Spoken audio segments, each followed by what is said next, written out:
Hello, my name is Regina Gallardo. I'm a second year and a student guide at the Davis Museum. This video contains my interview with faculty artist Daniela Rivera. Daniela Rivera was born in 1973 in Santiago, Chile.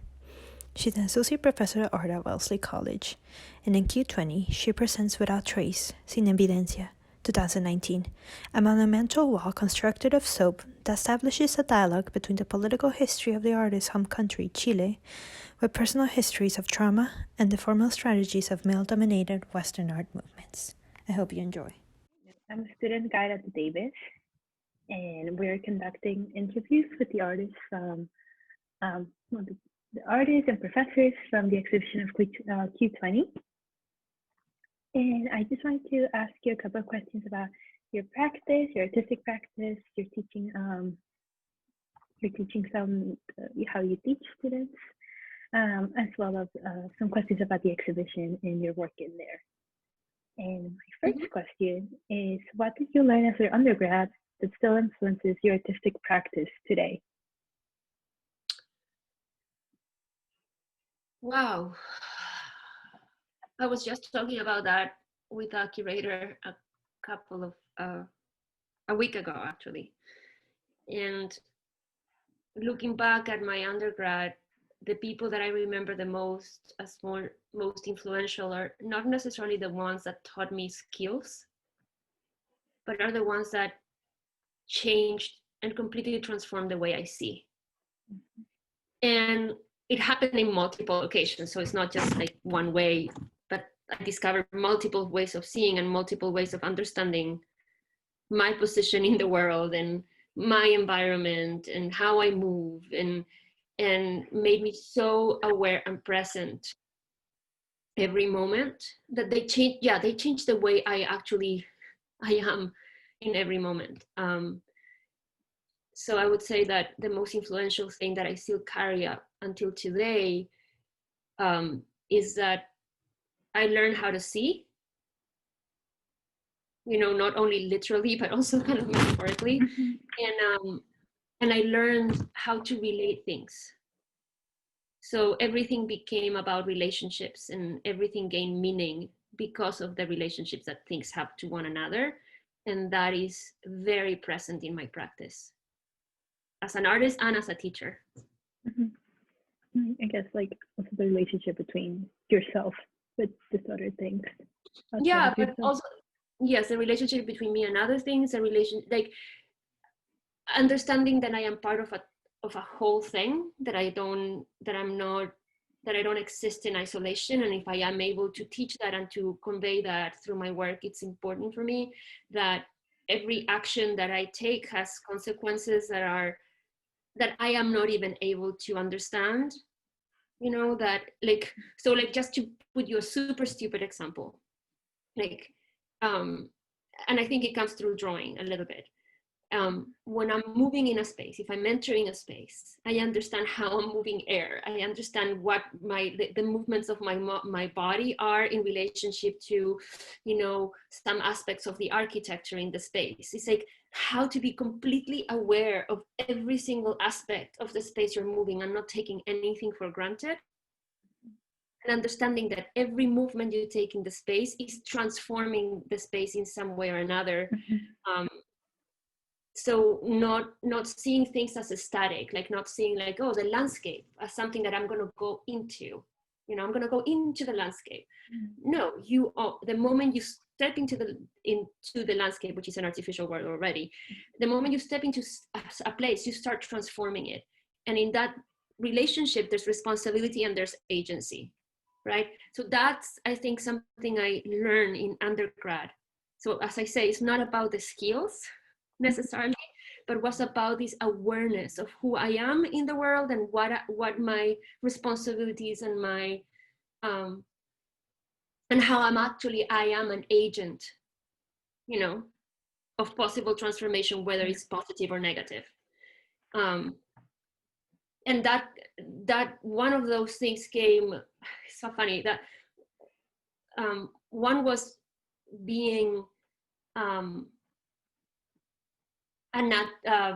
TA for a professor, that I was more of a student than a TA really for him, because So I really like it opened my eyes. And the other one was working with an art critic and theoretician who helped me look at how my work related to tons of different disciplines. And I started like kind of picking up on sciences, in anatomy, in philosophy, and history, and started kind of like, wow, and poetry. And I was like, wow, like, you know, I'm working within a crazy amount of people, not only in contemporary times, but it goes back time so far back. And it's also transcontinental, it's like intercontinental. It's not just like, you know, related to the Western world, but it's also related to some Asian theories, and it's also related to like pre-Columbian times. And it's like, wow, like, you know, I'm part of this kind of super big thing. Sorry, Amazing. that was long. No, that's okay. I'm actually really appreciate that I'm able to have this conversation for you, because you were my teacher, and I feel like every time I talk to you, I still learn, and I'm very grateful for that. And then with this idea of you as a teacher, how does your teaching influence your art, and vice versa? I feel like you spoke a little bit about. No, that's super important actually, but I can, so I just want to say it simply. And so there are different layers, right? A very simple one is that I've learned to respect error and mistakes to a point that I feel that failure, mistakes, and errors are liberating, both in the classroom and in the studio. And I've come to be grateful for mistakes and honor mistakes, and think of mistakes as one of the most generous things that could happen in a learning space, because that's when learning occurs. So you were in class, but you know, we would stop when somebody was making a mistake, and we would say thank you for the mistake, and we would kind of look at it. Why is the mistake? And that was one of the most productive moments in the classroom. It's the same thing in the studio. And I learned it in class, and I took it to the studio. And once I took that into the studio, I was able to live so appreciate the discomfort of being in that moment of complete error and, you know, unpredictability and chance, and how to actually take advantage of that and make it a productive moment rather than a paralyzing one. Yeah. So I think that was one of the most important lessons in teaching that I was able to move into the studio, as concretely as developing a whole body of work that I've been working since 2009 that is based on accidents. Make sense? And again, that brings in the relational type of thing that, you know, if you think about accident, then you relate it to trauma. Then if you think about trauma, you relate it to repetition. And then psychoanalysis come in, like psychology, like neurosciences, and all of these things start to kind of populate the work. So that's, I think, that's why I don't conceive of myself as an artist and as a teacher as separate things. I feel that they are together. And when I'm the most active in teaching, I'm probably the most active in the studio as well, which is draining and exhausting. But yeah, I think that's. Okay, but what have you learned from your students? That is like every year is a different, every semester, every week. You know, that's like actually a good question. I should be taking notes about my, like, you know, every week I should have just a space where I take notes of every single lesson I've gotten from a student. The teacher, in many ways, sometimes I look back and I think, oh my gosh, I was such a better teacher 10 years ago than I am today, which is not true. It's just that I spent so much more time preparing my classes 10 years ago than today, because I've had less experience and I was less prepared. Today, I still take a long time preparing classes, but each class builds from the previous one. So I cannot tell you, like there's been classes where I've discovered a whole new way of teaching, and I've developed tools that are based on some students' mistake or my inability of explaining something, right? So the moment I try harder to explain something in the spot in class, when like the usual explanation doesn't work, I have to come up with, and I'm failing, right? I'm failing at explaining. So that's, you know, that's kind of like the beauty of it.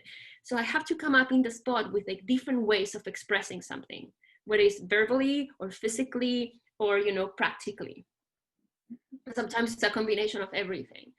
And when I find that, it's an opening moment, not just for like me helping that student, but also in my understanding of the discipline. You know, it's like, oh my God, this is what it is. This is how I can explain this.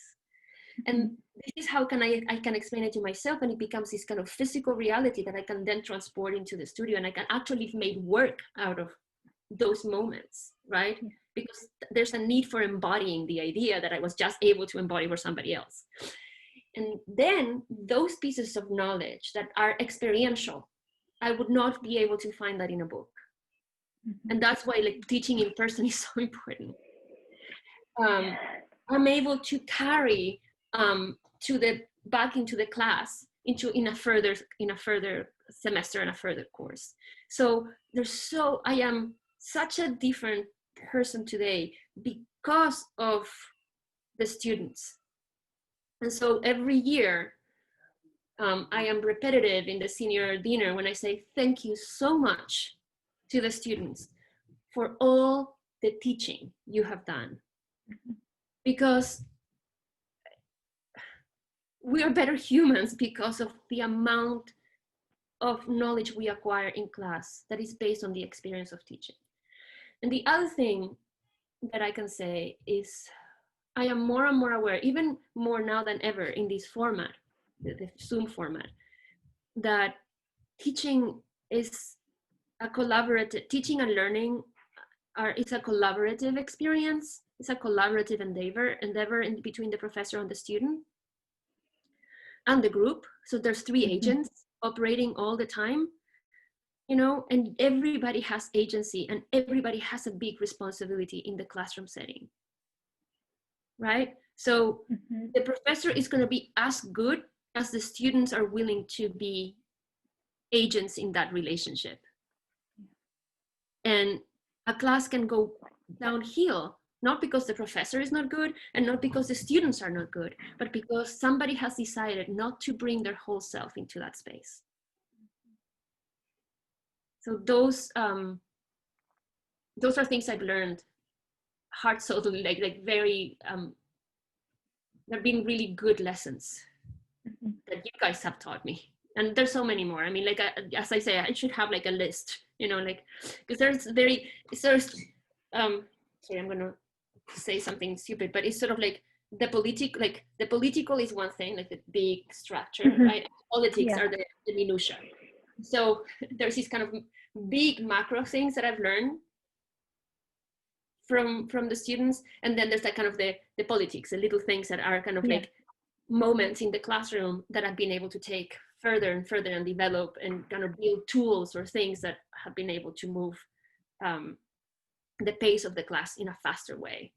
So if I was able to convey X ideas in the past, maybe today I'm able to convey way more because of that learning that has happened because of the students and being able to build teaching tools that help me move faster. As you know, that the Davis mounts the faculty exhibition every 5 years. So what was your process of how did you decide on what to include in Q20 this year? Well, that was not that difficult in terms to decide that, because the piece that is there, it's a dear piece to me.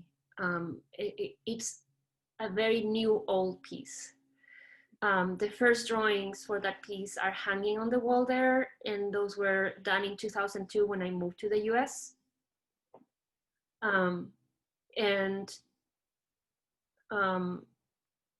those drawings I did really like there's one drawing that I did in 2002, there's another one that I did in 2019.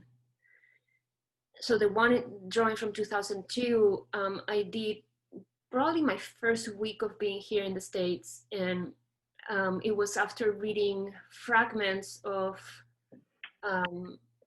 the abuses, the torture and the abuses that happened in Chile during the dictatorship. Mm-hmm.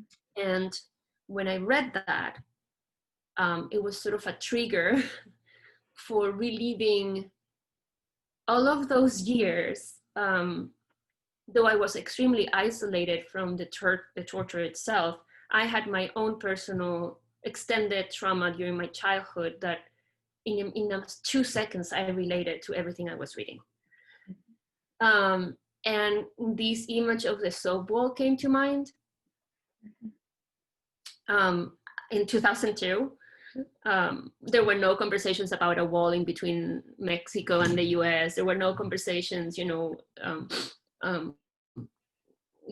Berlin Wall has kind of come down many years ago, but the idea of this, of the material of this wall, soap, and the idea that you can clean and leave no traces of abuse, kind of came as one, and the idea of the soap as something that you could relate to the body, like the immediately, right? Like you see a bar of soap, and it's immediately that takes you like back to your body, and it takes you back to spaces of extreme intimacy and vulnerability, right? When you're taking a bath, you're alone, you're naked, you're extremely vulnerable, you're in a position of extreme vulnerability. And so I was like, oh, that's it. It's a space made out of vulnerability, extreme vulnerability, and extreme intimacy. So that came to mind at that time in 2002, and I never had the means, the funds, or the space to put it together. And also at that time, that piece was extremely far away, removed materially from what I thought was my work as an artist. So though it was an important piece, an important drawing, and an important idea, I was like, oh, I don't know if this is part of my language. Again, brings back the teaching. Today, I don't care. My language is visual language, sound, art, like it's not verbal. That's my language. And I've been able to accept that there can be far-fetched ideas that are still related, right?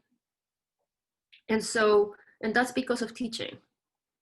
That's also something that students have taught me and learned to appreciate.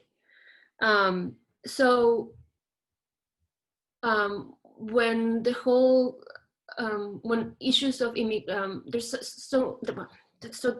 that soap wall means a ton of different things for me.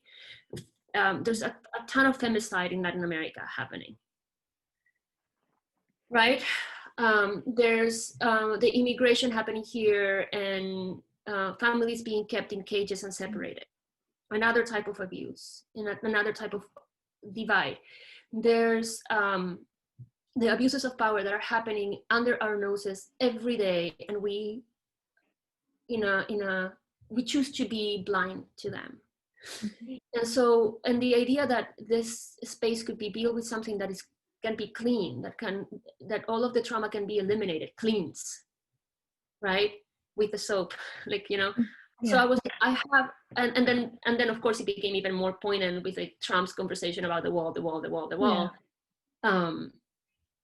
So wow, this is perfect. And then when I thought about this wall of soap in 2002, sorry, this is long. Is that horrible that I'm? Yeah, that's fair. That I was thinking about a very specific type of soap. It's called Popeye, literally Popeye, like the cartoon, which is the soap that we have in Chile for doing delicate laundry, baby clothes you wash with that. And there's these big bars of soap that look like bricks. So I was like, oh, perfect. This is I can make the wall. And then I found the equivalent here, which is Sote soap, which is a Mexican soap that, imported from Mexico. It's also the same type of soap, super neutral. So it was the perfect it was perfect, right? It was all about this, you know, it was also kind of in transit. So it kind of was talking about immigration in some way. So like all of these layers of different types of trauma and abuse and elimination of the visibility of that came together in that soap wall. And I thought it was relevant to put it there and share it and share that with the college community and have a conversation about that at this particular time. What type of work are you doing now, or what are you working on right now? So right now I'm preparing a show, actually, which is kind of crazy, for October, and I have nothing. So I'm preparing, I'm working on certain different things, but the most thing I'm doing is actually directing the department in this bizarre format, which has been crazy and kept me away from actual work. I've been drawing a lot because I have Zoom meetings every half hour. So one of the things I've been doing a lot, I can show you.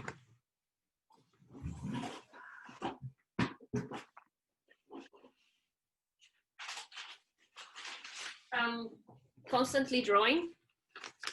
So I'm usually drawing the people I'm in Zoom meetings with. So this is one, for instance. Oh, wow. And this is another one.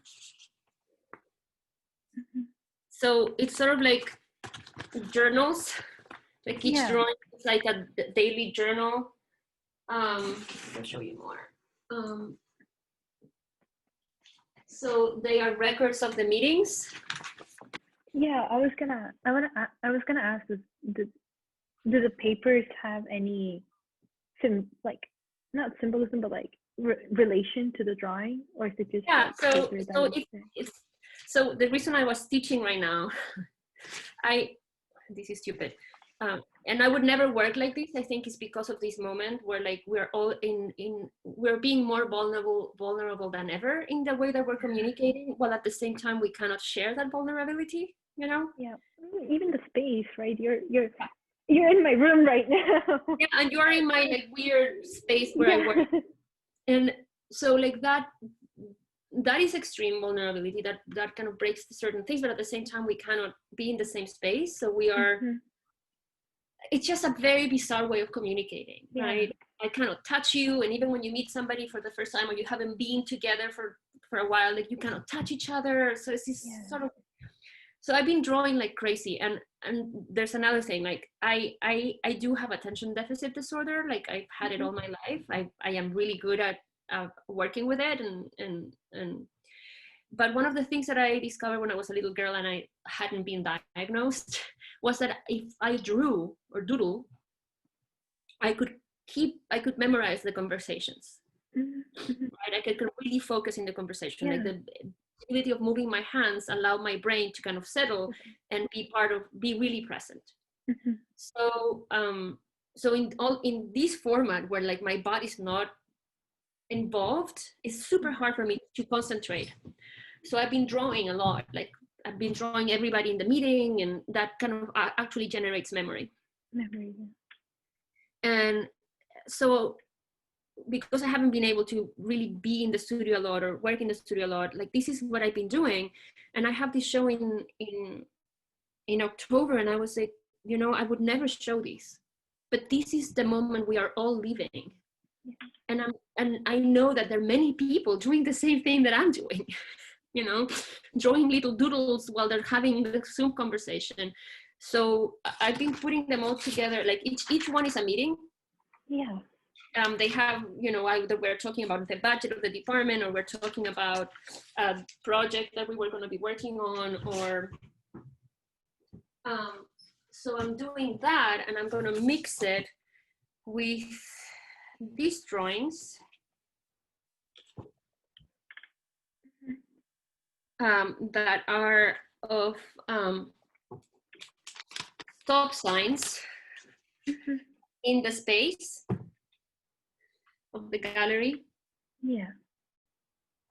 Because I was like, I don't believe in what we're doing as a human, as a species, where we have a pandemic going on and we are being called to really stop, think, reassess analyze what brought us here, and we are not stopping. And so I was like, okay, I'll put all of this stuff out and see what happens. So that's what I'm working on right now, like a big stop sign, changing the materiality of the stop sign, and putting all of the people I've been in conversation with sort of behind the stop sign drawings.